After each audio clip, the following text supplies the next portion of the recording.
Welcome back to Chat with Mr. M. I'm going to share some experiences and some advices that have helped me along the way. So being a teacher, a lot of my day revolves around being social.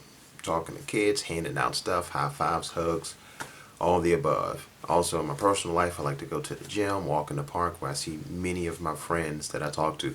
So for me emotionally, it's taken a hit because that has been taken away. Something that I do every single day now has to come to a stop.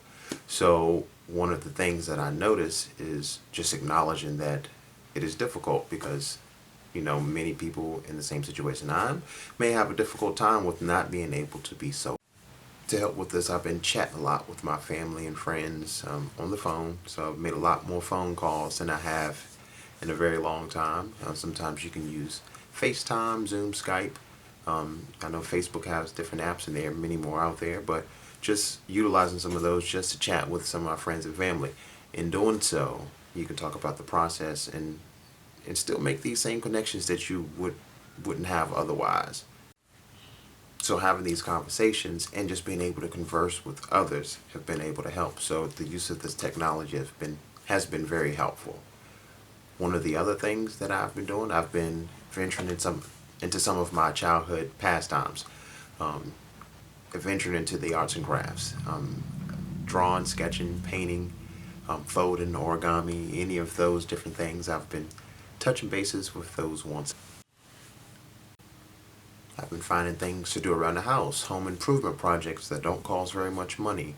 It could be something as simple as moving this item or this piece of furniture to that part of the room, or I'm doing a lot of different things outside. So I've been doing things to keep myself. One of my personal favorites have just been able to spend time with my family. So make those times special because they're very valuable. So I like to just have dinners, sitting on the porch, watching the sunset, starting a fire pit, things of that such where we can just get together and hang out. And also, I've been searching the web just to find different ideas just to help with the social distancing. So there are an enormous amount of information and ideas out there to help cope with the situation. So just give it a look. You'll be surprised at what you find. So when creating lessons for students, remember you want to make them attainable. You don't want to give them anything else that would stress them out. The goal is to make sure that we're there for them. When creating these lessons, you can always reach out to your team members. You all need to work together. Don't feel like you have to do it all by yourself. Work together and everything will come out better in the end. Remember, one of the most important things is to keep an open line of communication. Emails, phone calls, anything that your teachers or parents have in place. So make sure you keep those open. If things are foggy, you might not know, just give them a quick call or email to try to clarify things. And to help out in the beginning, just whenever you relay information, always use the simplest form possible. Try to have the least amount of steps. You don't need to use big words and long explanations just to get a point across. One of the best things that you can do is create your own schedule. Okay, it doesn't have to be anything super strenuous, but something just to help guide along and make sure you get all the important things done. In your daily schedule, always think about the most important things first. Go ahead and figure out how much time you need to allot for each thing. Go ahead, put it down. Second, make sure you put in the things that you enjoy doing. Okay, so if you're at home, I know a lot of the students and teens, they love their games and technology. Go ahead and allow some time for that as well. When you do this, you're able to prioritize the things that you need and want to do. So once those things are put in place, you have time and you can kind of figure out how your day is going to go. Two things are accomplished, you get everything done you needed to get done, and you just still get to do the things that make you happy. Once you figured out what the most important things are and things that you like to do, and you apply those to your schedule, you can start expanding. You can start adding in physical activity, exercising.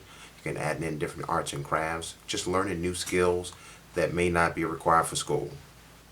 And one of my favorite things is to go ahead and add in family time. So when you're creating a schedule, go ahead and just schedule in time just to be with your family. Easiest for me is to do it during meal times. You get to sit down, talk, and reflect, and just to be able to hang out with your family.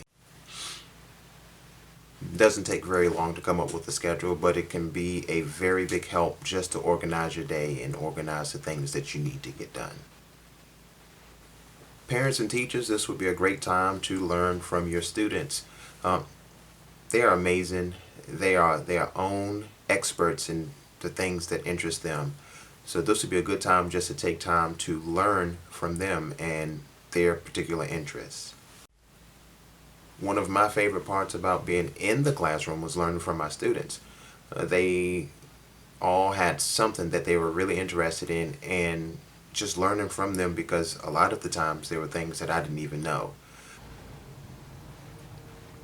I can recall learning about Greek mythology, the latest dances, Easter Island, different asteroids in the universe.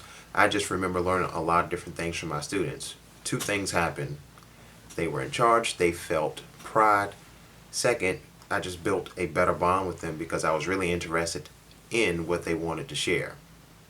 It also helped my students to build their own confidence, because here they are able to teach their teacher something. So the same effect can definitely happen at home. Teachers and parents, just listen to your students. Give them opportunity to share something that they're interested in. You'll be surprised at what you could actually learn. One of the biggest advices I can give is just to be patient. Spending all this time inside and practicing social distance is the far from norm. We're in this all together, and it's easy to recognize that things are different. So it's going to take some time to learn how to process and learn how to adjust to the new circumstances that are to come. Learning from the situation and communicating with one another is the best way to make the best of the situation. Thanks for joining me and chatting with Mr. M. I hope that everyone was able to learn something that they can use in their workplace or at home. Take care.